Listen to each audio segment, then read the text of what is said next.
Hi, I'm Dan Fishman, the winemaker here at Donham Estate, and today I'm going to be telling you about your spring 2023 allocation. It's nice to be into spring here at the estate. It's been a cold winter with quite a bit of rain, which is nice for a change. We've finally experienced some cold weather, but now we're happy to get into the growing season and see some warmer, longer days. The first wine in your allocation is the 2020 White Barn Pinot Noir. This is named after a little white horse barn on the estate, and it's next to a small 2-acre block of Wädenswil 2A clone, which is an unusual clone from Switzerland. I really like it for making a lighter style wine here in California.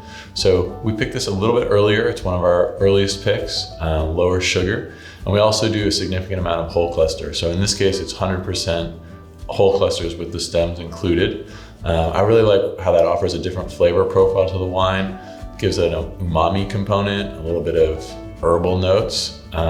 This wine to me is always a bit of an outlier in that it's different in terms of that flavor profile and also the alcohol level, but I think it sits in nicely and it offers a slightly different side of Carneros. 2020 in general was a little bit of a lighter year, so that's reflected here as well.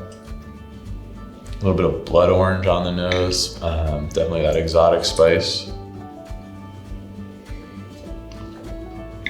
A little bit of structure from the stem as well, so more tannin. For that reason, you could maybe age the wine a little bit longer, although it also shows really well young. By using those whole clusters, you also get whole berry fermentation.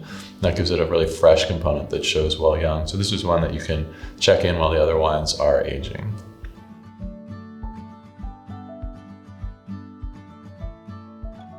Next up in your allocation is a little mini vertical of our Mikado Tree Pinot Noir. So this is the 2020 and 2019 vintage, two pretty different vintages, so it's an interesting side-by-side. Mikado Tree is a sculpture by Pascal Martin Tailloux, which is on the property here, and it kind of sits right amongst the vines that make up this wine. It's actually based on the children's game Pickup Sticks, and this is some of the youngest vines on the property, so sort of playing off that childish energy. It's two clones that I really like, Mount Eden and Swan, so two classic historical Pinot vineyards in California, and cuttings from those vineyards that I think do really well here on the estate. The 2020 being a cooler, earlier picked vintage, definitely more on the red fruit spectrum with some cranberry. 2019 definitely picked a little bit later in the season. Some really nice dark fruit, plum, blackberry, blueberry, really nice there. I think in both cases, so you have that freshness that comes from the young vines.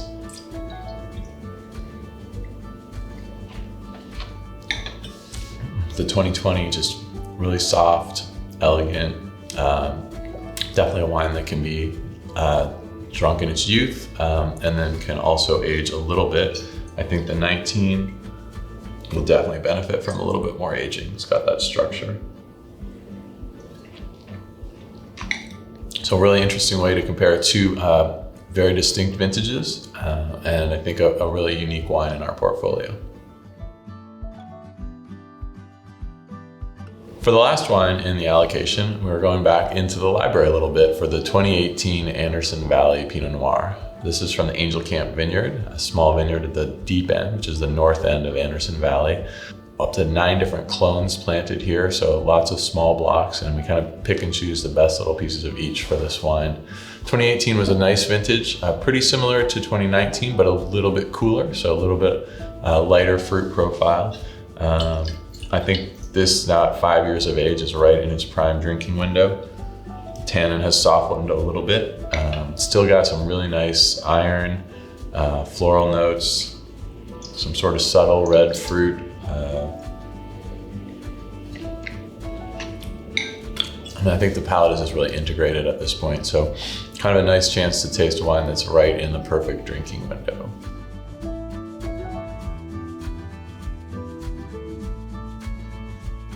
In addition to the Pinot Noir allocation, we're also offering a special opportunity for our members to purchase the 2020 Russian River Chardonnay.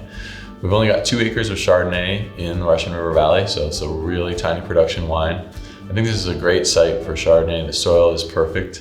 It tends to be a higher acid site than Carneros, but also a little bit fruitier. So this wine always has a lot of exotic notes to it that I find really interesting. Some orange rind, maybe candied lemon, definitely some apple as well. There's about 40% new oak on it, but we use really low toast, low impact barrels, so it doesn't come across as overly oaky, just really fresh from the acidity and then plenty of structure from that wood tannin. I think this wine's drinking great already, and it definitely is going to age for easily 5 to 10 years. Just got 95 points from Wine Enthusiast, which is always a nice vote of confidence, and I think you'll enjoy it. As always, thanks for being a member here at Donham Estate. We're right in the middle of the growing season, looking forward to harvest this fall already. And we bottled several new wines with the 2021 vintage, so I'm excited to tell you about those in my next update. Thanks again.